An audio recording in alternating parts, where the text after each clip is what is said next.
What's up? Lately, I've been on this thing where I've been saying, keep going. I don't care what an interview is saying. I don't care what friends are saying. Someone who might be in the background showing up like someone who could be low key or high key hating. I've been on that because I have been on multiple interview panels in my life and in my career, and I have seen some of the most interesting things happen. I have had to use my voice in some interesting ways because of some of the things that I've experienced watching different people interview for jobs, but also jobs that are in junior management, upper management. The point that I want to make right now is that some of you, if not all of you, I mean, let's just be real, you practice for your interview. You have to spend a lot of time making sure that your clothing, your hair, the way that you sound, the way that you groom yourself is postured a certain way so that you can appear to be the right candidate for a job, for a role, for a position. You go through a lot, and you know that you have the gift, the skill, the talent, and some more other sauce to do this job. You get into that interview and you smoke it. It's yours in a bag. You slapping fives as you're leaving out of the interview door. Some of you have had that experience before, and you know that you aced that interview. Unfortunately, there is a thing that's happening where there are folks in the rooms sometimes who want their good friend to get that job. And that person who wants their friend to get that job has power and rank in that company. They are advocating for the least competent person that they like to get the job over you. And sometimes, unfortunately, it works, and they do. It is so appalling and egregious that this is the reality that we're living in. And I've seen it. Again, have used my voice, have been on the outs, as they'd say with groups, because I will say what I need to say in the way that I need to say it.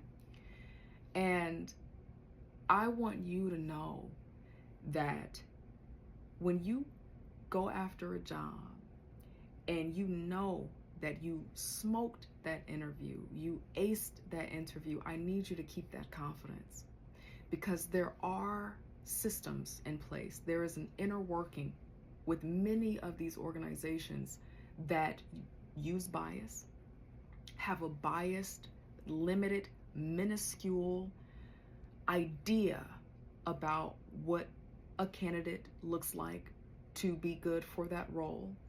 And it's not you.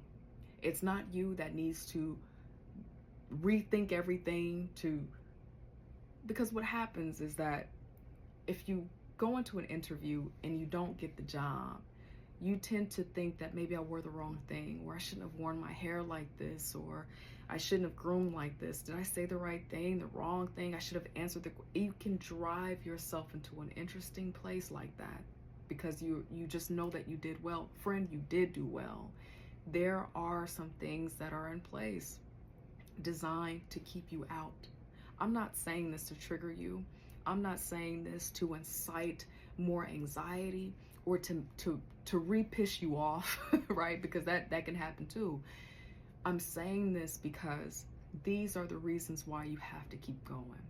Don't allow these things to stop you, because spirit, God, source, whatever it is that you call it, the thing that keeps you breathing, the thing that has given you life and that is helping you to unfold your soul, is going to continue to guide you. What is meant for you cannot be stopped. It shall not be stopped. There is no door that you're meant to enter and open, walk in and achieve in that's going to be closed to you.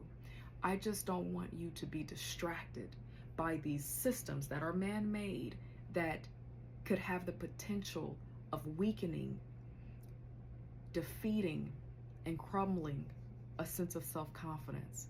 That confidence that is rising inside of you, that is a part of you that has been built from source, from spirit, from a beautiful thing, and it's not meant to be diminished. You just have to get going, keep going. The only thing that could fail you, the only thing that could stop your progression at this point in your life and in your journey is for you to stop. That's the only true thing that can get in your way. But every day, by you waking up and you giving it a try and you going after it again, you are still on your mission. No, you probably don't see all of the outcomes yet of what it is that you're creating, praying for, manifesting for, believing for, claiming. Not yet, but you have to keep going. Every single thing that's happening is shaping you. I like to think of God as the greatest economist ever. God wastes nothing. There's nothing in your experience that is not being used for you in your journey, but you have to keep going to know that. That's what I want to say to you, friends. I love you. Keep going, my friend.